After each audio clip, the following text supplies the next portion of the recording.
중간에 위기가 있었지만 원래 저희 집은 4남매로 제가 둘째이고 제 위로 형과 아래로 여동생 둘이 있습니다. 평범한 집안이었고 너무나도 화목했죠. 어머니께서 철이 없으셔서 가끔 집안에 위기가 찾아오긴 했지만 그래도 늘 자식들인 저희들 위해 살아주셨고 저희 의견을 수용해 주셨습니다. 특히나 아버지께서는 자식들의 마음을 중요하게 여겨 집안의 대소사를 결정할 때도 저희들의 생각을 물어봐 주셔서 존경했고 저 역시 내 자식들에게 저희 아버지 같은 아버지로 살아야지였습니다. 허나 단점 없는 사람이 없다고 아버지께서는 유독 이혼에 관해서는 너그럽지 못했던 것 같아요.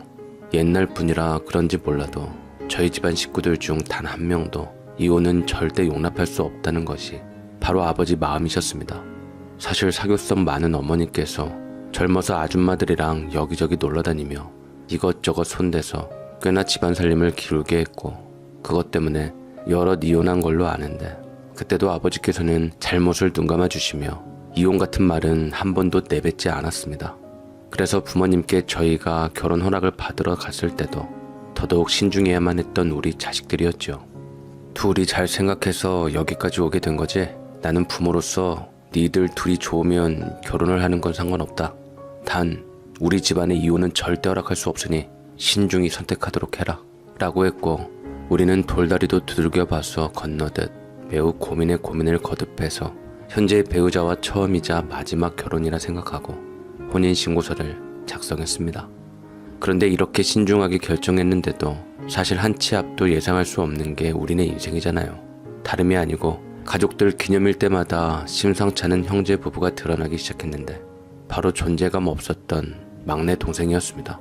조건으로도 제일 결혼 잘해 부모님의 자랑이었던 사윗감이었는데 이혼을 한다는 소식을 전해주게 되었죠.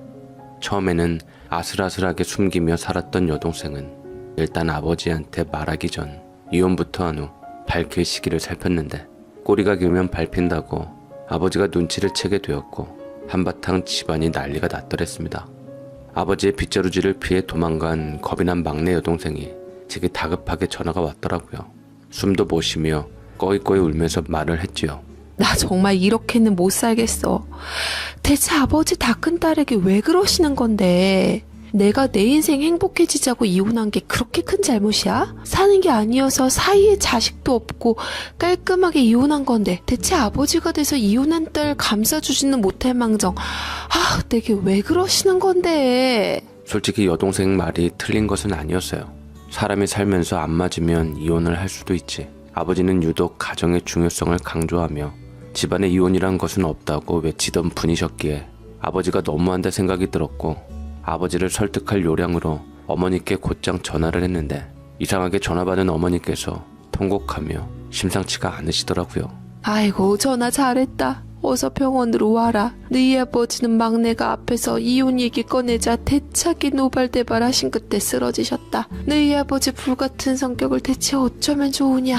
요새 이혼이 무슨 그리 흠이라고 그 야단인지 모르겠구나. 어머니께서는 아버지의 그 고지식한 성품 덕분에 여태 그 사고를 치고도 이혼 안 당한 것을 모르고 이혼에 관해 운운하면서 쓰러진 아버지를 탓했습니다. 어쨌거나 다급하게 병원을 가보니 생각보다 상황이 좋질 않더라고요. 아버지께서는 막내 여동생의 이혼 소식에 평소 건강에 큰 문제가 있었던 것도 아닌데 충격으로 한 번 쓰러졌다고 별일이 있을까라는 아니란 생각을 했건만 그게 아버지와의 영영 이별일 줄은 생각도 못했습니다. 아버지는 끝내 눈을 뜨지 못하셨고 그렇게 허망하게 저희 곁을 떠나시고 말았어요. 막내 여동생은 장례식장에서 울고불고 하며 이게 다 본인 탓이라면서 자책하더라고요. 아버지한테 죄송해서 어떡해. 결혼 같은 거 하는 거 아니었는데 아버지가 이렇게 충격받을 줄 알았으면 그냥 내가 불행한 거 참고 사는 건데 내가 이제 아버지까지 잃은 마당에 어떻게 살 수 있겠어. 다 나 때문이야. 어머니 역시 큰 충격에서 헤어나오지 못하셨습니다.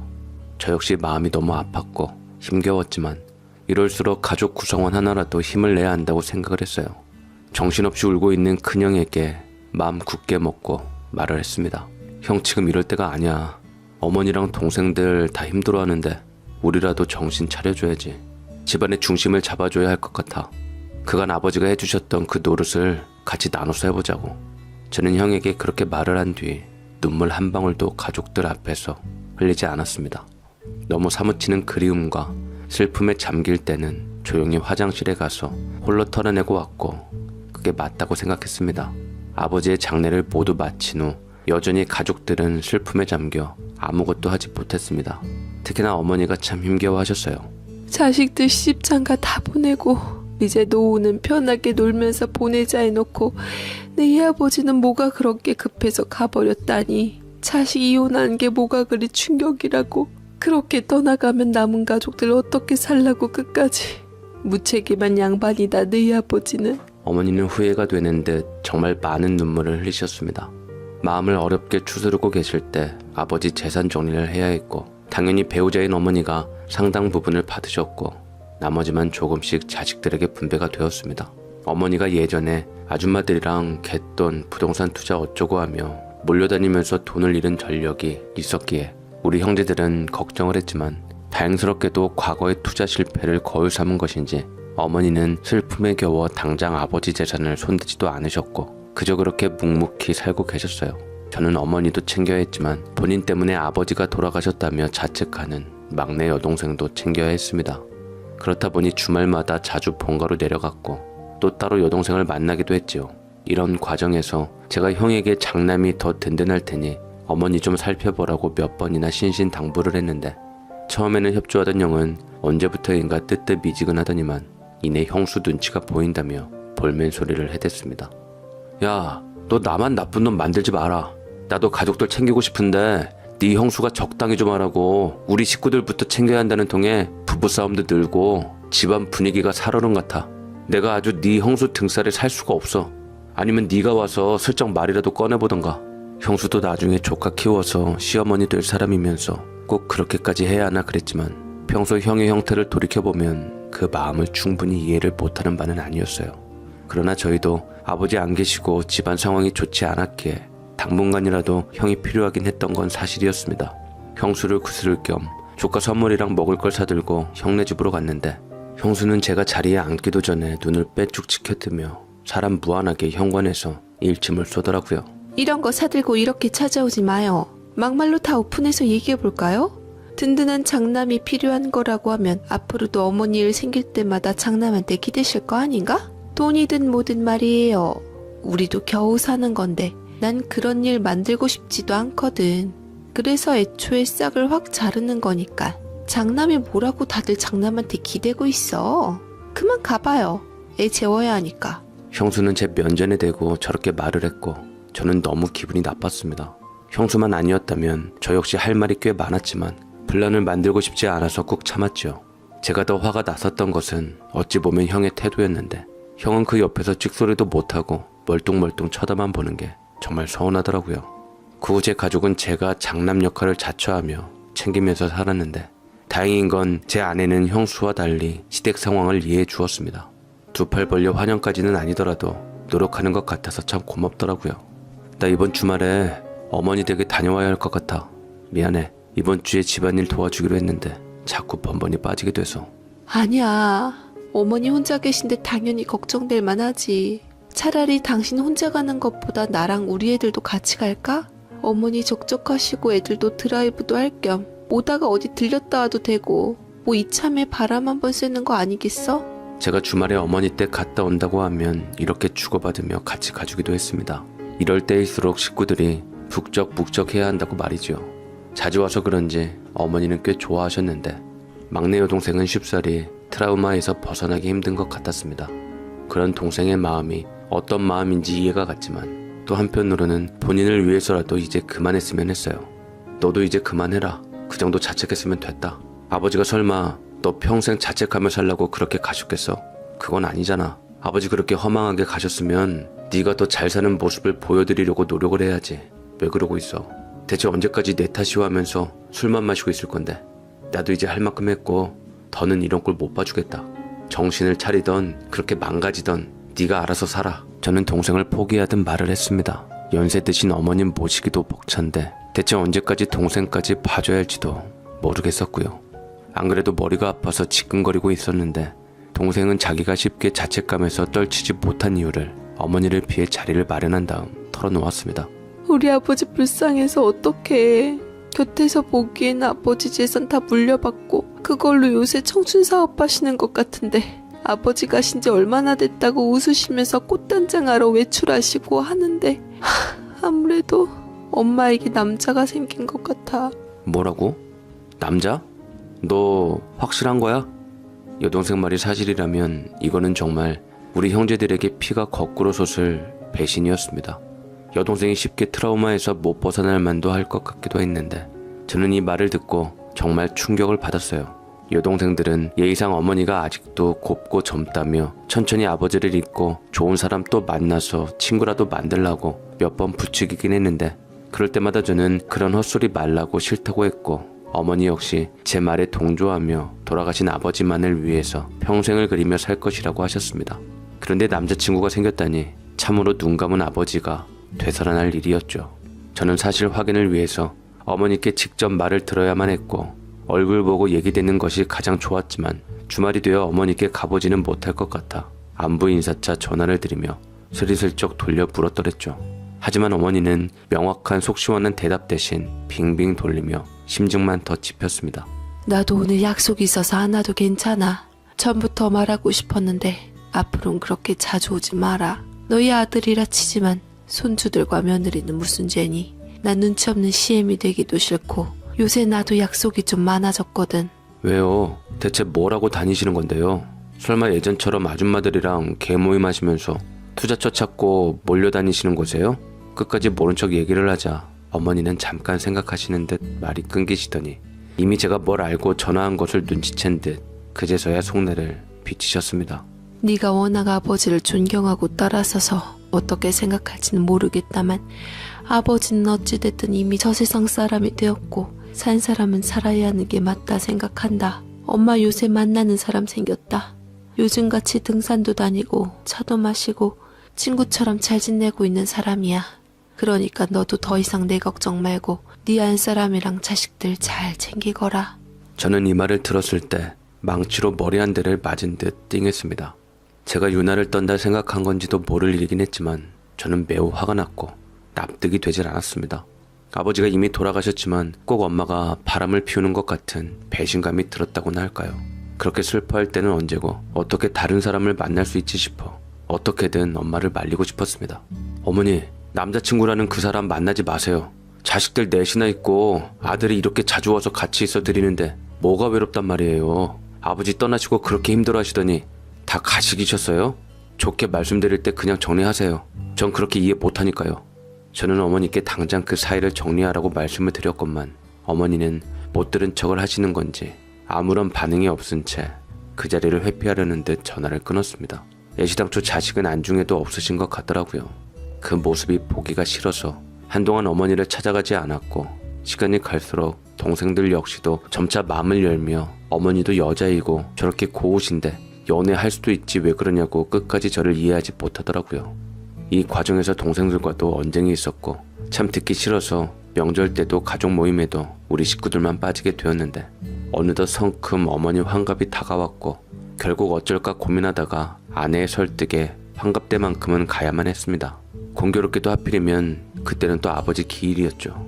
내키진 않지만 어머니 환갑 겸 아버지의 기일까지 있었으니 제가 안 갈 수는 없었습니다.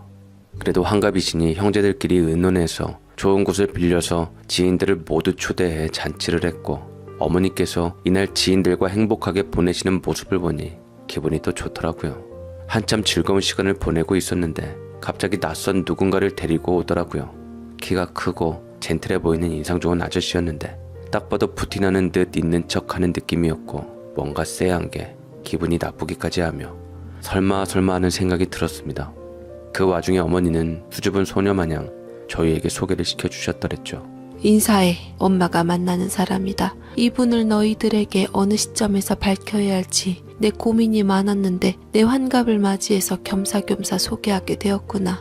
어머나 안녕하세요. 엄마한테 말씀 많이 들었어요. 아유 정말 젠틀하시고 멋있으세요. 부티나시는 게 우리 엄마 잘 부탁드려요. 동생들은 배알도 없는지 저 말을 듣자마자 부티나는 그 남자를 보고 호들갑을 떨며 어머니를 잘 부탁한다고 했지만 저는 어쩐지 기분이 나쁘고 속이 뒤틀려 벌떡 일어나 버렸습니다. 언제 봤다고 어머니의 그 사람을 그리도 반기고 환영하는지 썩 좋질 않아 저도 모르게 감정 조절을 못하고 소리를 질렀지요. 너희들 좀 작작해라.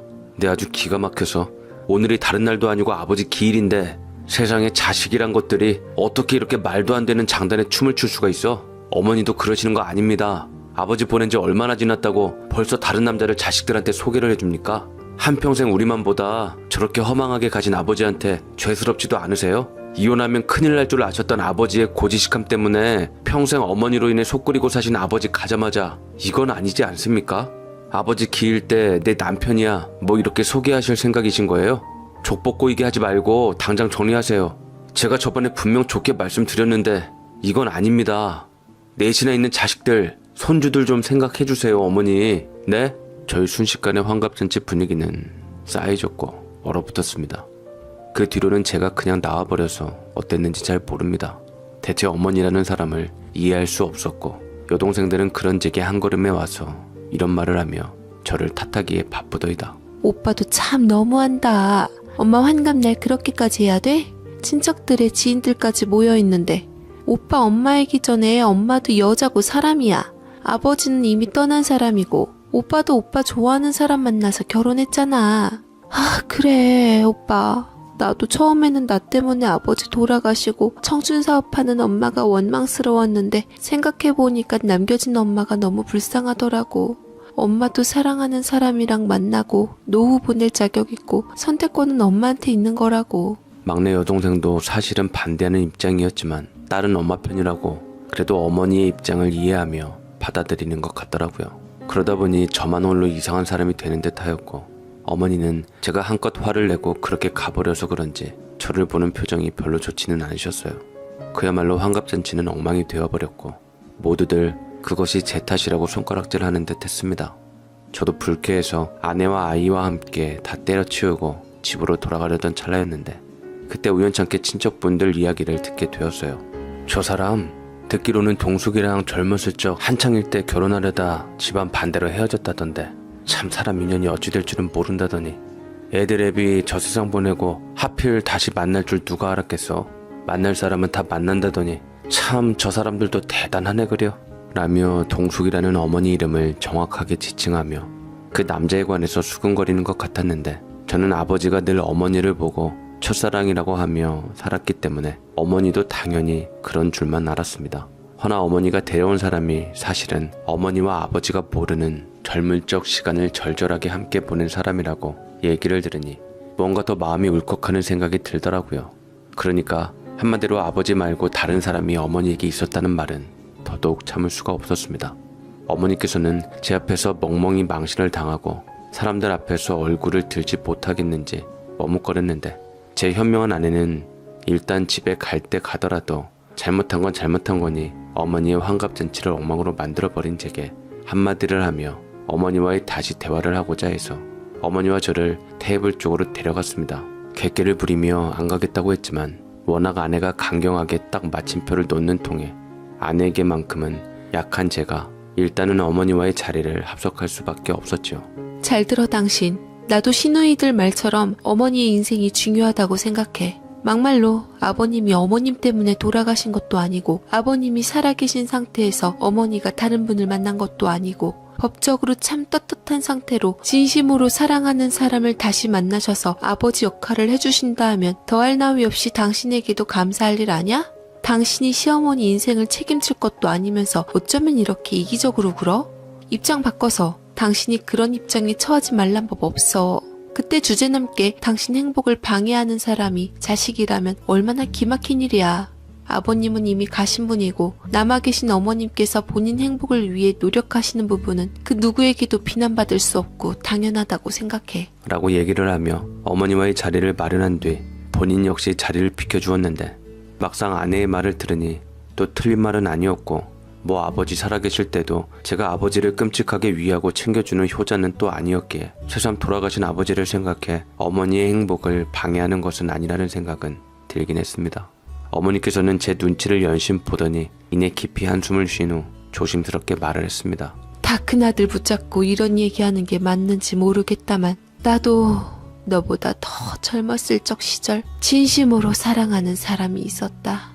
너희 조부모가 능력이 없다는 이유로 반대하시고 귀하게 키운 딸이 별 볼 일 없는 놈한테 시집가서 고생하는 꼴은 절대 못 본다며 자꾸만 너희 아버지를 내게 들이밀더라. 너희 아버지가 젊었을 적 나를 그리도 쫓아다녔고 우리 부모님한테도 공을 들여놨거든. 사랑을 지키고 싶었지만 외할머니가 쓰러지는 바람에 어쩔 수 없이 그 사람을 포기했고 끝내는 집안을 일으켜주겠다는 너희 아버지 만나서 결혼을 하게 됐단다. 그때 너희 아버지가 원망스럽고 싫었는데 그래도 네 아버지가 한결같이 나를 참 많이 사랑해줘서 다 잊고 너희 넷이나 낳고 잘 살았던 거야. 그렇지만 아버지 보내고 우연히 그 사람을 다시 만나게 되었는데 지난 못 이룬 사랑을 이루라는 하늘의 계시 같아서 그 사람을 잡고 싶더구나. 너희들에게 패기치지 않고 좋은 마음으로 서로 외로운 노후 같이 보내려 했던 건데 이런 애미가 그리 부끄럽고 원망스럽더냐. 라며 어머니께서는 쉴 수 없이 눈물을 흘리셨고 저는 아차 싶은 상태로 어머니의 말을 듣고 마음이 흔들렸죠.